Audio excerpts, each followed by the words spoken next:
개인이 왜 자산이 100억 이하인데 대형주 따위를 하는지 좀 이해가 정말 안 되거든요, 이게. 다 대형주라고 하잖아, 안전하게. 한 번도 이런 백테스트를 돌려보지 않은 인간들의 말이거든요, 정말 이게. 제 머리에 뭐 들어가 있는지 진짜 이해가 안 되거든요, 진짜. 네네. 네. 어이가 없어요, 진짜. 대한민국에는 6대 사회학이라는 것이 있습니다. 6대 사회학? 네, 그 연간 기준으로 적자가 내는 놈들. 자, 원고, 투고, 쓰리고, 투자고, 퀀트 투자의 진국 강환국 작가와 함께하고 있습니다. 투자고에는 이 투자의 가치를 설명해주는 좋은 정보들이 많으니까 여러분 구독 부탁드리고 알림, 좋아요, 꼭 댓글도 많이 남겨주시기 바랍니다.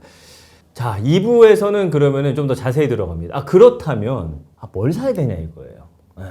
그쵸, 이제. 중요합니다. 그러니까 우리가 지금 한 거는 대충 매수 타이밍이 왔으니까 들어가면은 이제 이길 확률이 높다 이런 것까지 했잖아요. 그죠? 이렇게 그래프는 그쵸? 그렇게 돼 있지만 내가 사는 거 떨어질 수 있기 때문에 종목을 잘 담아야 된다는 얘기거든요. 맞아요. 이게 주가 지수는 오르는데 기가 막히게 내가 산 거는 마이너스 80% 이런 사람들이 의외로 많더라고요. 이게. 그러니까요. 그렇죠. 그러면은 결국은 우리는 주가 지수 자체를 담을 수도 있죠. ETF를 통해서. 네. 물론 우리는 그거보다 살짝 좀 더 욕심이 납니다. 좀 더 벌고 싶겠죠. 그게 뭐냐 이거죠. 첫 번째는 소형주입니다. 소형주.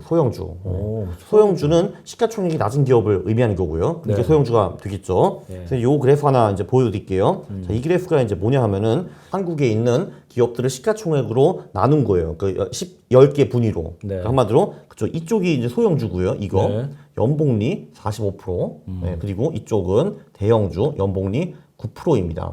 참고로 45가 9보다 훨씬 좋습니다. 그렇죠. 그렇죠. 우리도 그 정도 알죠. 지난번에도 이야기해 주셨었어요. 맞아요. 대기업보다는 약간 그런 가치주와 소형주들을 많이 좀 담을 필요가 있다. 그렇죠. 그래서 저는 사실 개인이 왜 대형주 따위를 하는지 좀 이해가 정말 안 되거든요, 이게. 정말 이해를 할 수가 없어요. 근데 다 대형주라고 하잖아, 안전하게. 그러니까 그거를 추천하는 사람들은 제 머리에 뭐 들어가 있는지 진짜 이해가 안 되거든요, 진짜. 어이가 없어요, 진짜. 그거는. 그러니까 한 번도 이런 백테스트를 돌려보지 않은 인간들의 말이거든요, 정말 이게. 그래서 이제 정말 자산이 100억 이하인데 대형주를 거들떠보는 사람은 이해를 할 수가 없어요, 저는 진짜. 그러나 이제 소형주라 함은 이렇게 45.4가 될 수도 있지만 종이장이 될 수도 있잖아요. 그냥 아무것도 아닌 게 될 수도 있잖아요. 그러니까 요 그래프를 보시면요. 이것도 똑같은 소형주, 대형주 그래프인데 여기는 아무런 필터가 들어가 있지 않아요. 그러니까 정말 시가총액만 보고 투자를 하는 거거든요. 자, 그러면은 결과가 15대 6으로 나오거든요. 근데 사실 15대 6은 조금 전에 45대 9보다는 훨씬 더 적잖아요. 그러네요. 이거는 솔직히 이 정도 더 벌려고 소형주 하면 망설여질 거거든요. 자, 그런데 이게 대한민국에는 6대 사회학이라는 것이 있습니다. 6대 사회학? 네, 사회악. 그러니까 evil of society라고 볼 수가 있죠. 그거는 적자 기업들이에요. 일단 그 연간 기준으로 적자가 내는 놈들, 분기 기준으로 적자가 내는 놈들, 아주 나쁜 놈들이고요. 그리고 관리 종목들, 특별하게 나쁜 놈들입니다. 그리고 중국에서 상장한 기업들, 그리고 뭐 지주금융사는 그렇게 큰 악당들까지는 아닌데 뭐 좋을 건 없어요. 근데 자, 그럼 재밌는 게 뭐냐면은 이렇게 해가지고 이런 애들만 지워줘도 소형주의 수익이 15에서 40으로 점프하는 거를 볼 수가 있습니다. 6대 사회학만 싹 걷어내도요? 왜냐면은 여기는 사회학들이 포함되어 있잖아요. 그러니까 말로 적자 기업 관리 종목이 있는데 실제로 이런 기업들은 많이 망하고 사라졌어요. 왜냐면 이제 상장 기업 중에서 쓰레기 같은 기업들 많잖아요. 걔네들 진짜 사라지는 거죠, 이렇게. 근데 우리가 적자 기업과 관리 종목 이 정도만 좀 피해가도 그런 쓰레기 종목들을 거의 다 피해갈 수가 있어요, 사실. 관리 종목이라는 건 어떤 걸 말하는 거예요? 관리 종목이라는 게 저도 자세히는 모르겠는데 이제 거래소에서 워닝을 주는 거예요. 지금 이 기업은 이런 문제가 있기 때문에 그러니까 될수록 이제 거래를 안 했으면 좋겠다라고 권고를 하는 거거든요. 그 거래소에서 당연히 그 정도 얻어먹으려면 굉장히 스트롱 리전이 있어야겠죠, 당연히. 근데 거래소가 굳이 하지 말라고 하는데 그거 할 필요 없다 이거죠. 그렇죠. 그리고 당연히 그 기업 중에 그러니까 많은 기업들이 나중에 상장 폐지 당하게 되죠. 그러면 퀀트 그 프로그램 통해서 이런 6대 사회악 걸러낼 수 있다는 거죠? 당연하죠. 좋습니다. 그렇죠. 그래서 결론적으로 이 6대 사회학만 걸러내도 이게 보면은 그렇죠. 15가 45가 돼요, 이게. 심지어 대형주 같은 경우도 적자 기업 이런 거 걸러내면은 수익률이 꽤 올라가요. 6에서 9 정도로. 근데 그래봤자 9죠. 그러니까. 이것만 봐서는 대형주를 할 이유가 절대 없어 보이네요. 맞아요. 그리고 이제 여기서 또 제가 소형주 편견에 대해서 좀 정리를 해왔어요. 이게. 그러니까 도대체 왜 개인이 대형주를 하는가? 시가총액 하위 20% 아닌 거는 거들떠보지도 말아라. 제가 말씀을 드리는데요. 자, 일단 3대 편견 1, 소형주는 망한다라는 그 편견이 있습니다. 있죠. 불안하죠. 아무래도. 그렇죠. 실제로 많이 망하는데 그건 그 6대 사회학 필터를 상당 부분 걸러낼 수가 있어요. 그것도 모자라면은 예를 들면 부채 비율이 뭐 200% 그 이상 기업은 다 걸러내고 이렇게 하면은 사실 기업이 부채가 별로 없고 수익이 나면 안 망해요, 사실 이게. 아, 그렇구나. 그렇죠. 망할 수 없어요. 그 안에서 네. 망하지 않는 기업을 골라내면 되는 건데. 그렇죠. 네. 그리고 사실 이게 우리가 중소형주라고 하면 착각을 하는 게 있어요. 무슨 뭐 옆집 아저씨가 하는 구명가게 뭐 이런 식으로 생각을 하시는데 이 기업들 다 중견 기업들이에요. 다 그래도 시가총액이 다 몇백억씩은 되는 기업들이기 때문에 그래도 매출당 그 정도 나오거든요. 네. 매출 몇백억 기업은 절대로 이제 그냥 구명가게가 아니에요, 사실. 아니 근데 그런 편견이 네. 있잖아요. 내가 이 소형주들은 네. 큰 액수로 질렀을 때 네. 어쨌든 내가 이걸 내놨을 때 누군가 사가야지 이게 거래가 되는 건데 이거 안 되면 어떡하느냐. 저도 오늘 아침에 허겁지겁 2억 사고 왔거든요. 근데 심지어 꽤 빨리 샀어요. 근데 이제 제가 한번 그거를 계산해 봤어요. 제 거래 비용. 이제 네. 거래 비용이라는 거는 이제 제가 딱 들어갔을 때 거기 체결된 그 맨 마지막 금액이 있잖아요. 일단 네. 10,000원이다. 그러면 제가 실제로 그거를 10,000원에 살 수도 있고 그거 그러니까 보통의 경우는 제가 돈을 많이 투입하면 좀 더 비싸게 사야 돼요. 그거보다. 그렇죠. 왜냐면 물량이 없으니까. 네. 근데 오늘 이제 거래 비용이 0.2% 나왔어요. 예. 많이 안 붙는군요. 네, 그렇죠. 그러니까 진짜 어떤 종목들은 보니까 10,000원에 너무 좀 적어가지고 제가 이제 뭐 10원, 20원, 30원 이렇게 올려놓고 사는 경우도 있었거든요. 예, 예. 거기서 이제 조금 살짝 이제 제가 이제 더 비싸게 산 거고, 근데 그 체결 금액으로 산 경우도 꽤 많아요. 보면 거래가 잘 되는군요. 예, 왜냐하면은 이 한국 사람들이 조급해가지고 도대체 이런 잡주를 누가 사고 팔까 하는데 그 잡주를 사고 파는 사람이 은근히 많아요 이게. 예. 야, 그러니까 왜 우리는 예. 좀 몇 억 하셨다고 하는데 네. 고작 1,000만 원 넣으면서도 소형주에 야 이거 나중에 못 꺼내면 어떡하지 이런 걱정을 한다니까. 물론 제가 이거를 20개 소형주 냈기 때문에 한 종목에 1,000만 원씩 넣는 거 맞아요. 예. 근데 그걸 제가 오늘 했죠, 근데 내일도 할 거거든요, 근데. 근데 이거를 60억으로 하시는 분도 계세요. 그것도 시가총액 하위 20%도 아니고 10%예요. 좋습니다. 예, 어쨌든 가능해요. 예. 소형주에 그게 3대 상표 평균 중에 세 번째 평균이었어요. 아, 이게. 그렇군요. 예. 그죠. 그리고 두 번째 평균은 소형주는 듣보잡. 이거는 인정. 그건 맞습니다. 듣보잡들 맞고요. 리스트를 딱 보면은 일단 X 이게 도대체 뭐야? 라고 하는 경우가 많거든요. 네. 근데 바로 그렇기 때문에 얘네들이 싼 거예요. 그렇지. 왜냐하면은 아니 삼성전자, 현대차가 뭐 기업 가치보다 얼마나 대단히 더 싸지겠습니까? 왜냐면 그거 싸지면은 진짜 그 기관들 우르르 와서 다 올릴 거 아니에요, 당연히 그거를. 그렇죠. 그러니까 너무 싸다고 생각하면은. 그러나 이제 네. 소형주들은 이렇게 듣보잡이었다가 뭔가 이슈가 있을 때 보니까 얘네가 하고 있어. 확 상승 여력이 이만큼. 맞아요. 그러니까 있다는 이제 거잖아요. 어떤 일이 있었냐면 제가 이제 며칠 전에 강의를 했거든요. 네. 거기 이제 강의 주최하신 그분도 퀀트를 하셨어요. 그래서 네. 강의 끝나고 당신 11월, 4월에 얼마 벌었어요? 하니까 33% 벌었다는 거예요. 근데 그러니까 그 작년 11월부터 4월까지 그리고 4월에 돈 빼가지고 다시 또 쉬고 있고 6개월 동안. 그래서 어떻게 벌었니 하니까 한일사료라는 그 이제 그 주식이 그 포트폴리오에 들어간 거예요.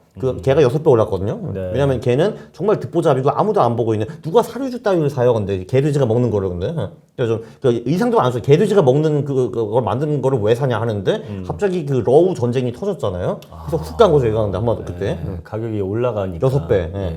근데 제 전체 포트폴리오의 5%, 20개 종목 중에 하나를 개로 채웠잖아요. 얘가 근데 6배 됐어요. 그러면은 이제 1억이 중에서 500만 원을 넣었는데 얘가 3천이 된 거잖아요.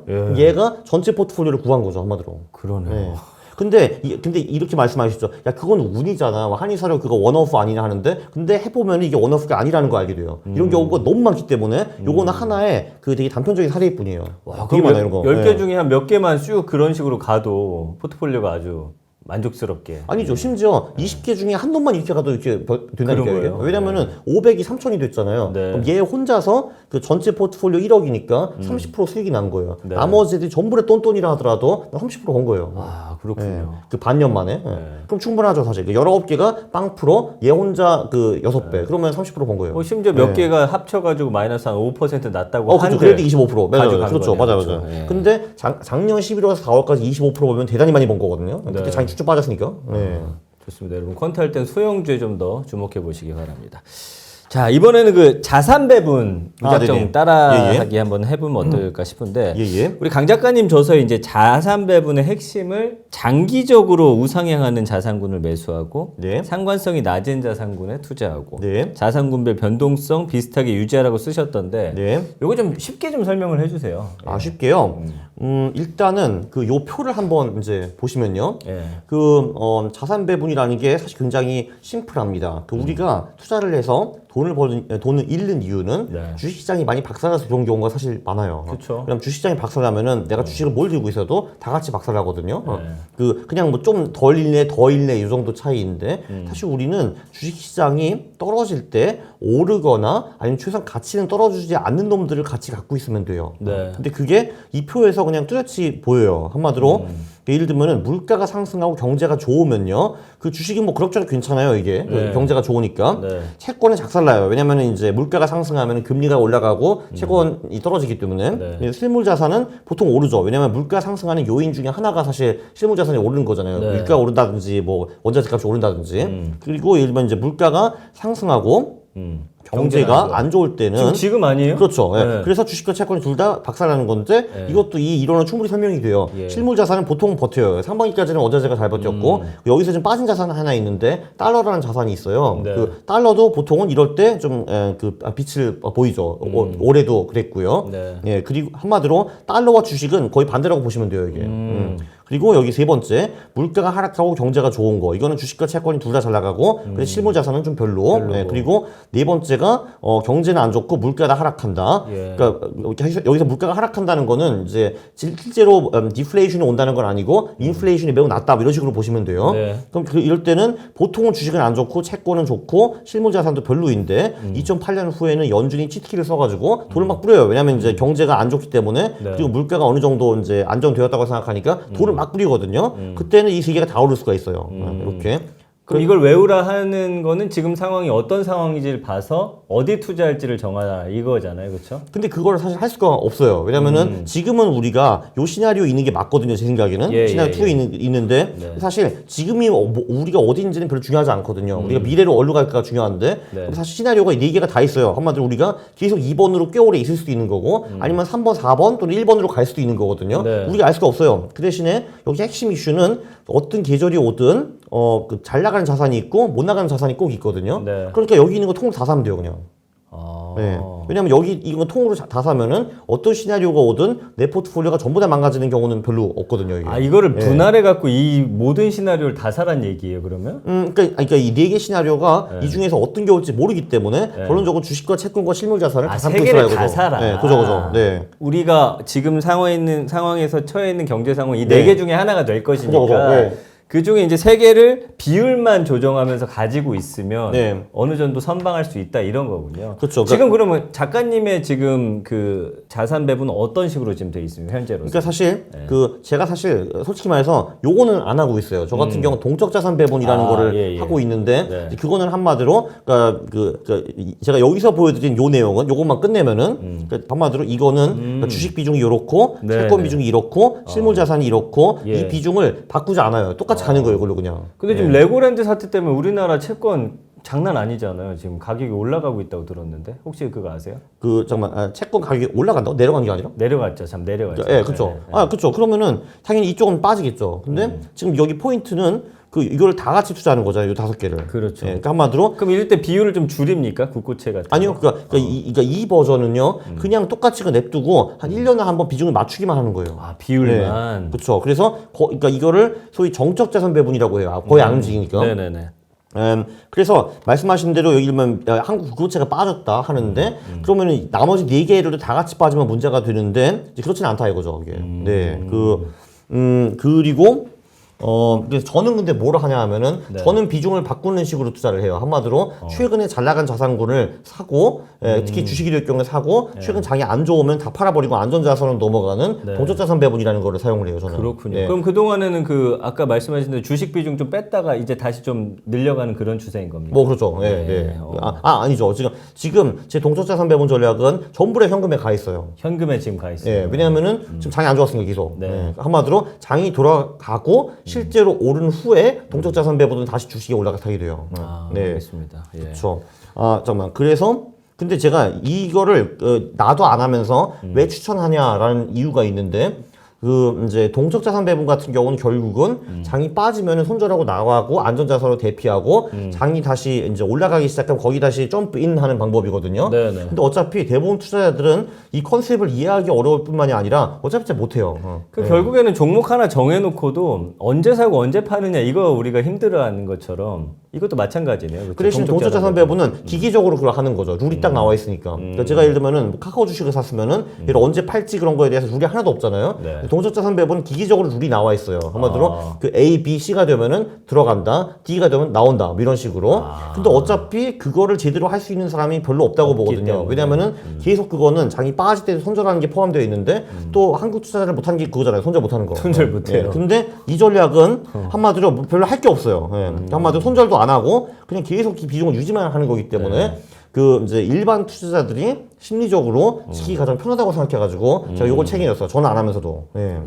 알겠습니다. 네. 지난번에도 요 관련해서 좀 이게 설명해 주셨던 게 있어요. 네. 지난 우리 강원국 작가님 오셨던 네. 그 영상 한번 찾아보시기 바랍니다. 아 그리고 또 하나 여기 보시면 이게 한국과 미국이 반반으로 되어 있는 걸 볼 수가 있어요. 네. 예, 그렇죠. 그래서 근데 미국 채가 좀 더 안전하지 않아요? 아무래도?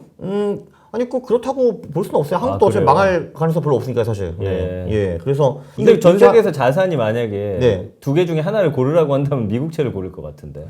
아, 둘 중에 하나. 특히 한국 투자자 입장에서는 그렇죠. 왜냐하면은 한국 주식과 그 미국 국채가 상관성이 마이너스거든요.